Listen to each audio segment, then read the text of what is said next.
Plus jamais je ne serai la même. J'ai reçu ta parole. Ma vie doit changer. Plus jamais je ne serai la même. J'ai reçu ta parole. Ma vie va changer. Shalom, shalom, j'espère que vous allez bien. Je prie que ce message vous trouve dans la paix et la joie de notre Seigneur Jésus. Alors aujourd'hui, dans cet épisode, je viens parler de la miséricorde de Dieu pour nous chrétiens qui sommes en train de jeûner. Nous sommes dans la dernière ligne droite, la célébration de la résurrection de notre Seigneur Jésus-Christ. C'est déjà le week-end de la semaine prochaine, donc c'est déjà là. Et hier, dans ma méditation, je me suis rendu compte que le seul effort que j'ai prévu faire en ce temps de carême, en fait, j'ai du mal à le faire.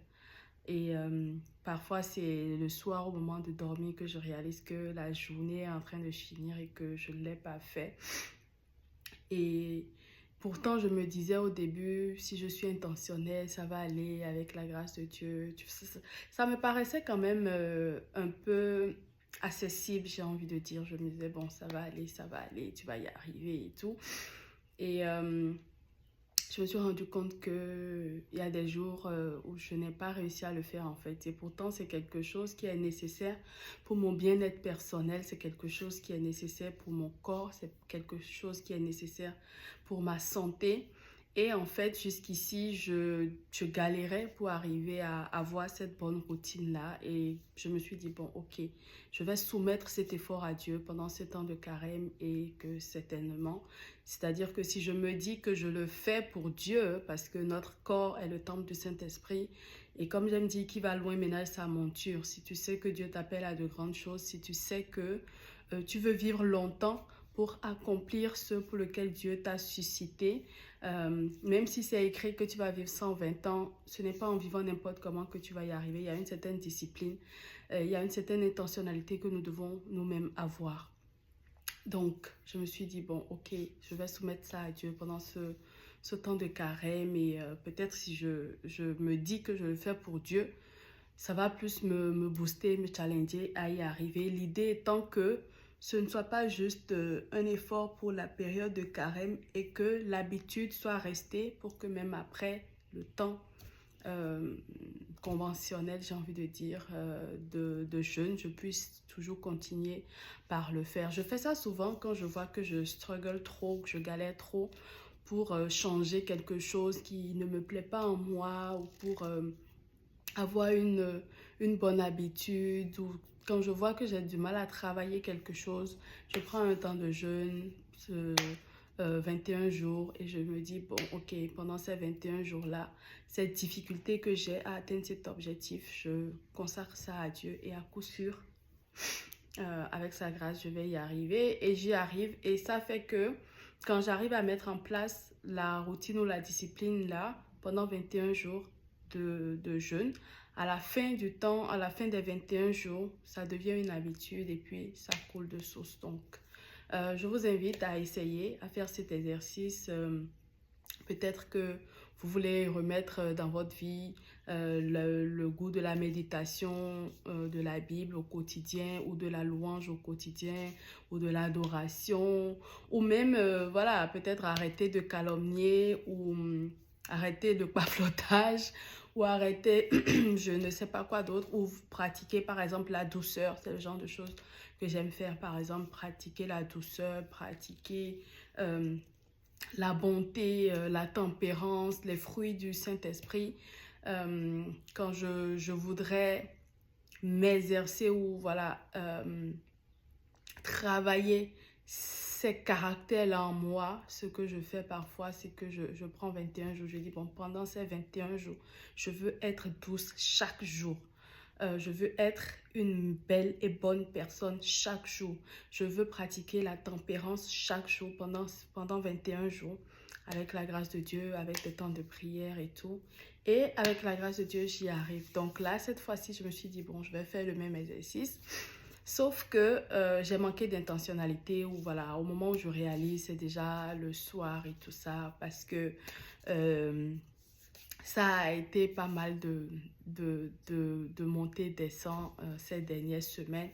But, tout ça, c'est juste des excuses pour dire que je n'ai pas réussi à atteindre l'objectif que je m'étais proposé.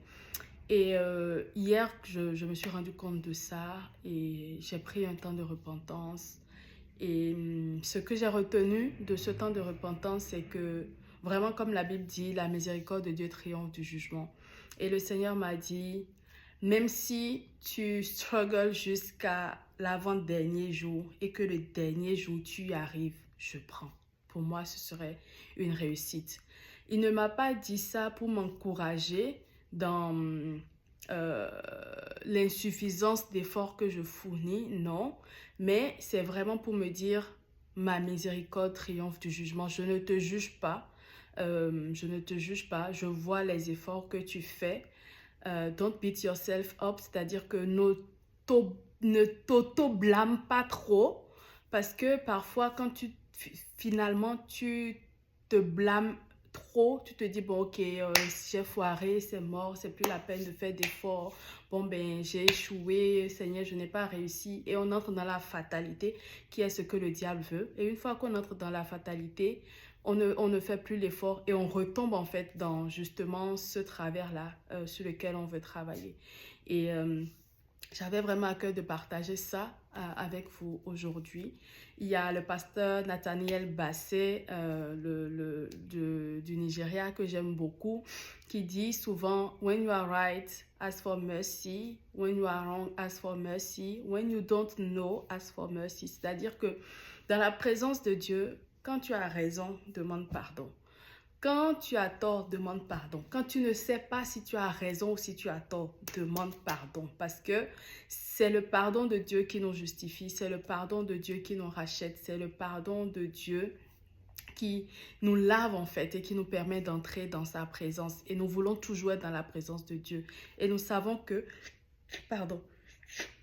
nous savons que si Dieu devait juger chacun de nous, mais vraiment rigoureusement, personne n'allait s'en sortir, right? C'est pour ça qu'à tout moment, il faut implorer la miséricorde de Dieu. Car encore une fois, la Bible dit que la miséricorde triomphe du jugement. La miséricorde triomphe du jugement.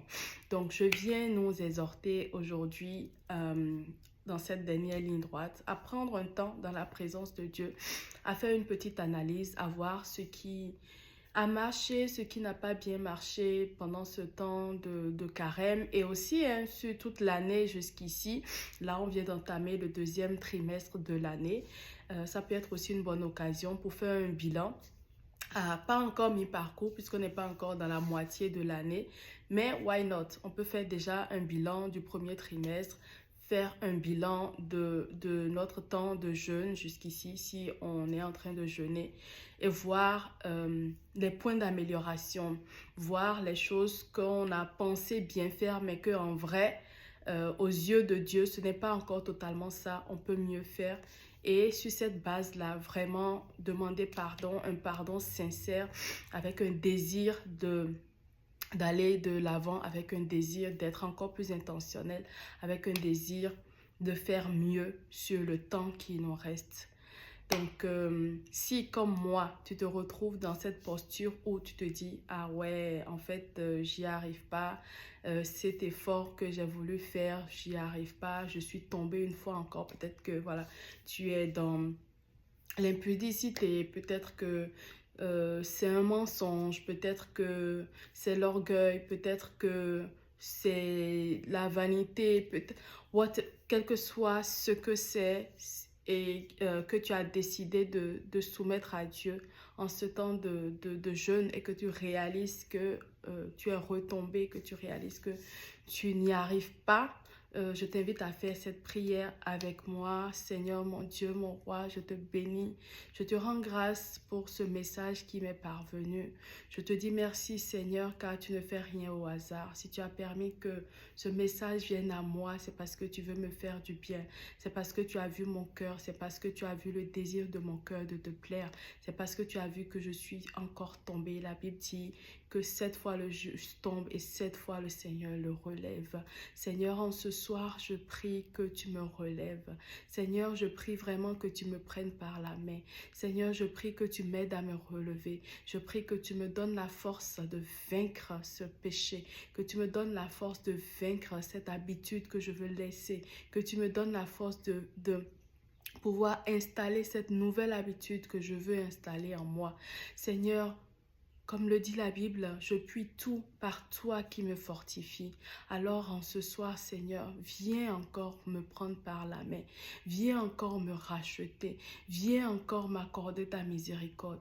Viens encore m'accorder la grâce de toujours espérer, la grâce de toujours croire. Viens encore me donner la force de tourner cette page. Viens encore me donner la force de croire en moi, de croire en toi et de croire en ce que toi et moi, nous ferons des exploits, car la Bible dit qu'avec Dieu, nous ferons des exploits. Seigneur, je refuse de me décourager, je refuse de me lamenter, je refuse de rester là où je suis tombée. Je prends la résolution de me relever par ta grâce, d'aller de l'avant par ta grâce. Et je sais, Seigneur, qu'à la fin de ce processus, j'aurai la victoire dans le nom de Jésus. Amen.